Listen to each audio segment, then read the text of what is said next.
Nah, dalam ayat ini walladzina sabaru batigha'a, orang-orang yang sabar di dalam mencari wajhi rabbihim, keridhaan Allah Subhanahu wa taala. Nah, jadi syarat pertama untuk bisa bertemu dengan keluarga itu nanti di surga, ayah, emak, anak yang sudah duluan meninggal bisa bertemu nanti di akhirat dengan syarat bersabar dalam mencari ridho Allah. Jadi yang Allah ridho itu ya tentu perintah-perintahnya, amal ibadahnya ini yang diridhoi Allah. Misalnya sholat, zakat, puasa, ini sesuatu yang diridhoi Allah. Nah, kita harus menjalankannya dengan kesabaran. Kenapa demikian? Karena banyak juga orang yang melaksanakan perintah-perintah Allah tapi tidak sabar. Misalnya semayang, tidak ada sabaran semayang tuh, sekedar melepas kewajiban saja. Makanya kadang-kadang semayang tuh ya, tidak membekas. Ya, yang penting lepas kewajiban. Nah, gitu.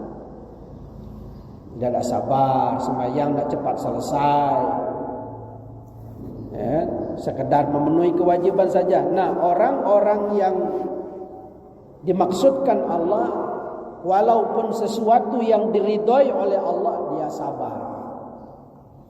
Tidak saja sabar dalam penderitaan, di dalam kebahagiaan, di dalam kesenangan, dalam ibadah pun dia tetap ya, bersabar. Jadi sabar. Misalnya bersedekah, harus sabar sedekahnya. Kadang-kadang kita sedekah orang ngoceh, kadang-kadang dibagi 1.000, 2.000 orang ngoceh kan. Nah, kita yang ngasih tadi harus sabar. Jangan pula kita lawan dia ngoceh. Itu kan. Untung aku nak bagi. Gitu. Jadi ya butuh sabar. Gitu. Kemudian ketika kita menghadapi ayah, emak kita yang sudah tua, biasanya rewel. Kadang-kadang kita suruh dia tinggal di rumah kita, pergi dia kan. Nah, ini juga dibutuhkan kesabaran. Nah, jadi syarat pertama itu sabar mencari keridhaan Allah. Berangkat haji sabar, walaupun kita antrian panjang, seharusnya sudah berangkat tahun ini, tahu-tahu Covid tidak jadi berangkat. Ini sabar nih. Jangan merutuk. Ada orang merutuk, kurang ajar nih Covid nih. Gitu. Padahal semuanya juga ketentuan dari Allah. Walladzina sabaru batigha'a wajhi rabbihim, orang yang sabar dalam mencari keridhaan Tuhan mereka. Itu yang pertama. Yang kedua, wa aqamus shalah. Nah, syarat yang kedua untuk bertemu dengan keluarga di surga nanti, menegakkan sholat. Ya, tidak sekedar cukup sabar baik, tentunya mesti menegakkan sholat. Menegakkan dengan melaksanakan itu beda. Kalau menegakkan itu sudah melaksanakan. Jadi sholatnya sudah dilaksanakan, lalu semua ajaran-ajaran dalam sholat tadi diamalkan, dipraktekkan dalam keseharian. Itu namanya menegakkan sholat. Kalau melaksanakan sholat, ya sekedar sholat saja. Sudah selesai sholat, sudah. Nah, gitu. Jadi beda Bu ya, antara melaksanakan sholat dengan menegakkan amaliyah sholat itu dalam keseharian. Artinya dia sudah sholat, lalu kemudian ajaran-ajaran yang ada di dalam sholat tadi dipraktekkan dalam keseharian. Antara lain ajaran sholat itu ada ruku', ada sujud. Ruku' dan sujud itu adalah merupakan simbol ketawaduan kita, simbol rendah hati kita. Bayangkan kepala kita sama dengan lantai. Ini menunjukkan orang yang mendapat pelajaran sholat itu adalah orang yang tawadu. Jadi dengan dilatih terus ketawaduannya, maka dia praktekkan ketawaduan di dalam kehidupan keseharian. Ya, dia tawadu dengan orang, tawadu, tidak sombong, ya, tidak memalingkan wajah, ya kan? Nah gitu. Jadi omongan-omongannya, ucapan-ucapannya sederhana, tidak menyinggung perasaan orang. Pokoknya lembutlah. Nah itu orang menegakkan sholat tuh. Ya, orang yang menegakkan sholat. Banyak juga orang sholat tapi tidak dipraktekkan dalam keseharian. Dalam sholat kita diajarkan assalamualaikum ke kanan, assalamualaikum ke kiri. Ini pelajaran bahwa kita mengucapkan salam kepada orang-orang di samping kanan dan kiri kita. Salam kepada tetangga kita, salam kepada keluarga kita, salam kepada orang yang di sekitar kita. Artinya apa? Orang di sekitar kita itu harus selamat dari keburukan-keburukan lidah kita. Ada orang sholat rajin, tapi orang di sekitarnya tidak selamat dari keburukan-keburukan lidahnya. Digunjing, dihujat, dicaci maki, difitnah. Jadi sholatnya itu sesuatu yang sia-sia. Nah, di sini wa aqamus sholat, menegakkan sholat. Nah, jadi ciri yang kedua ini, syarat yang kedua untuk masuk surga bersama keluarga nantinya adalah wa aqamus sholat. Bereskan ini, insya Allah akan dipertemukan dengan keluarga nanti di dalam surga. Nanti keterangannya di bawah ayat ini. Lalu yang ketiga, wa anfaqu mimma razaqnahum sirran wa alaniyah, yaitu menafkahkan sebagian dari rezeki yang Allah berikan kepada kita, sirron, baik secara sembunyi, wa alaniyah, maupun secara terang-terangan. Jadi kedua-duanya boleh kalau kita sedekah. Berimpak, bersedekah, caranya baik secara terang-terangan maupun sembunyi-sembunyi, keduanya boleh. Ada orang mengatakan, wah kalau sedekah secara terang-terangan nanti timbul riya. Nah, persoalan riya, persoalan hati, ya, persoalan niat. Tidak ada orang yang tahu apakah dia itu berimpak, berwakaf secara riya atau tidak. Bisa jadi dia mengimpakkan hartanya sampai diumumkan, ya, secara terang-terangan. Bisa jadi niatnya adalah untuk memacu, memotivasi orang-orang di sekitarnya untuk sama-sama bersedekah. Bisa jadi. Nah, jadi sulit juga mengukur orang itu sedekah secara terang-terangan dikatakan sebagai riya, belum tentu juga. Sebab itu adalah mainan hati. Tapi secara hukum boleh kita bersedekah secara terang-terangan atau diumumkan, seperti di masjid-masjid tiap hari Jumat itu kan diumumkan itu. Ya. Wakaf dari Ibu Hajah Sianu bin Sianu almarhum, alhamdulillah 100.000. Kemudian wakaf infak dari Hajah Sianu bin Sianu almarhum, ya 500.000, itu diumumkan. Nah, tentu kita tidak bisa menilai apakah orang yang berwakaf tadi terselip niat yang riya, wallahu a'lam, kita tidak tahu. Yang jelas secara hukum dibolehkan. Makanya dalam Quran disebutkan wa anfaqu mimma razaqnahum sirran wa alaniyah. Jadi menafkahkan sebagian dari rezeki kita baik secara rahasia maupun secara terang-terangan. Nah, gitu. Tidak disebutkan ukurannya berapa banyak. Nah, gitu. Jadi tidak disebutkan ukurannya berapa banyak kita berinfak, berapa banyak kita berwakaf. Ya. Kalau berwakaf itu mengambil manfaat, artinya barang-barang yang tahan lama, sejadah, kipas angin, ini namanya wakaf.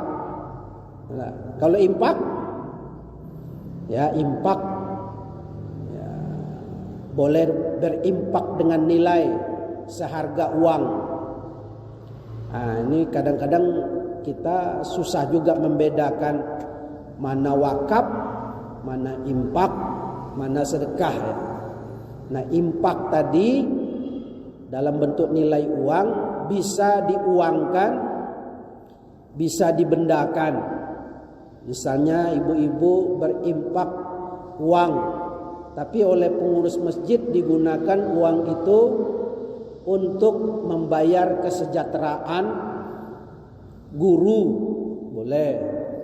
Ada. Tapi kalau wakaf itu barangnya sudah tertentu.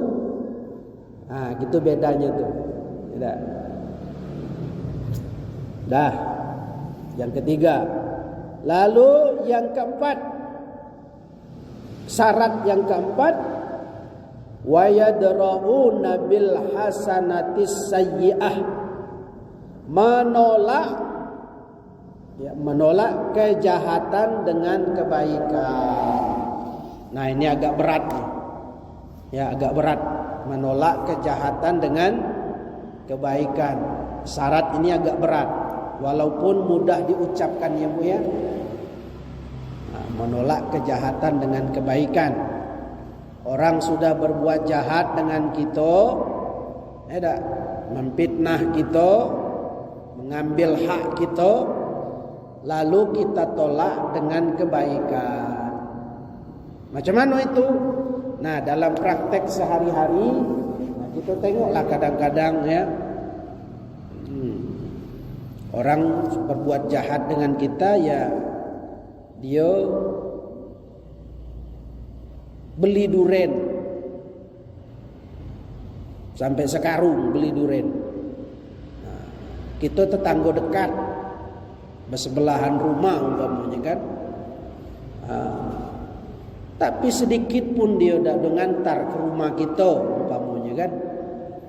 Cuman kita dikirimi baunya baik.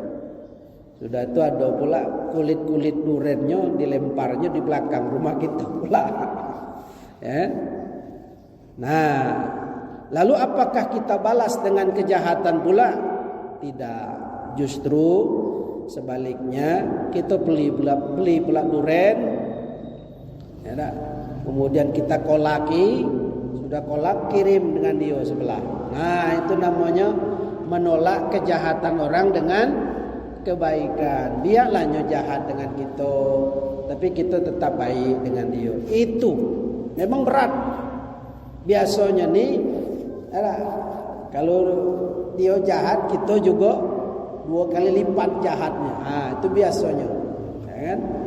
Tapi kita justru kita baik dengan dia. Dia memfitnah kita, dia mengato-ngatoi kita. Ya kita diam sajalah.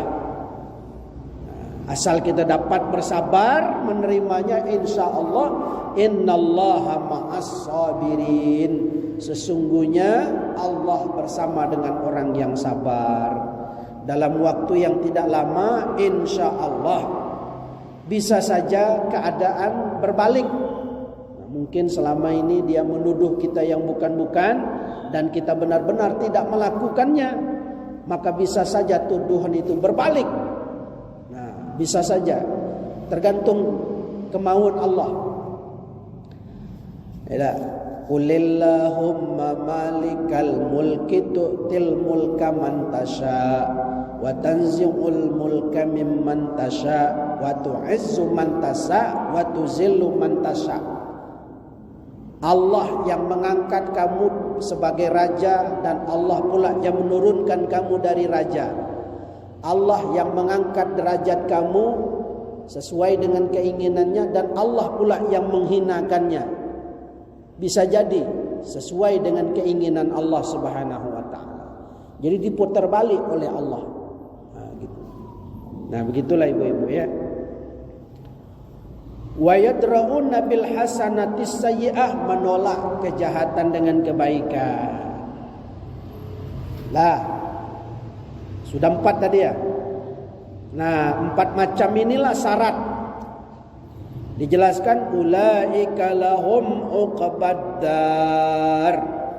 Mereka yang 4 macam ini tadilah yang sabar, yang menegakkan sholat, yang berinfak, menolak kejahatan dengan kebaikan, mereka inilah uqbaddar. Ya. Diberikan tempat kembali yang baik.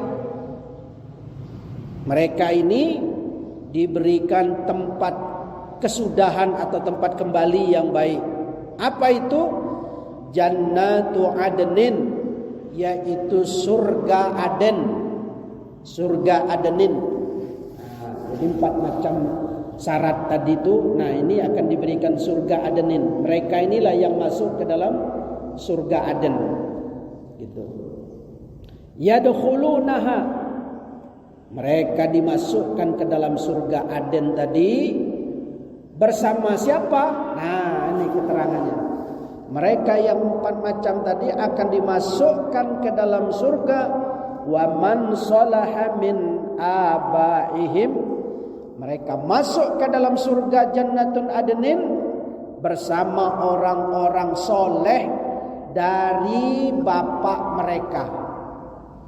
Artinya bapak mereka tadi ayahnya yang soleh. Nah, gitu. Ayah-ayah yang soleh. Sampai ke datuk-datuknya tadi itu. Ayah, datuk, dan sampai ke atas. Yang soleh tentunya. Ya. Wa azwajihim, dan pasangan-pasangan mereka.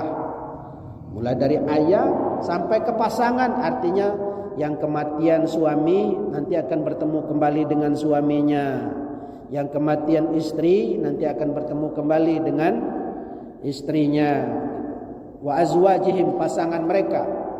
Wa zurriyatihim, dan keturunan-keturunan mereka. Anak yang sudah meninggal, mungkin waktu itu anak meninggal umur 5 tahun dan meninggal. Anak yang umur ya kan belum cukup umur pun ya kan nanti akan dipertemukan kembali ya.